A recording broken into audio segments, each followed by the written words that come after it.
Hey guys, welcome back to our YouTube channel. Today we're talking about these Tom Ford glasses, FT0237 Snowdon, which are actually featured in one of the James Bond films. So you can imagine how good looking and classy they are. They're black with the inside of the glasses, which are brown turquoise. So they're very particular.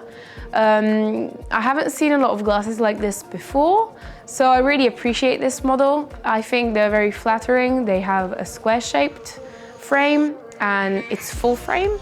They're on the thick side, but they're very lightweight, and since they're on the thick side, they're a bit more durable and long-lasting.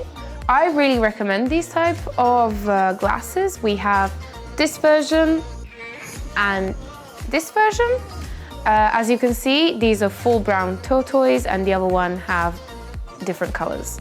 These glasses are made from Italian acetate, and on the side of the bar you have the T of Tom Ford, which is embroidered in rose gold, which gives a really classy touch to the glass. I really like that. Which one do you like the most? Let me know, comment, leave a thumbs up. We would really appreciate it. Thank you so much for listening. See you next time.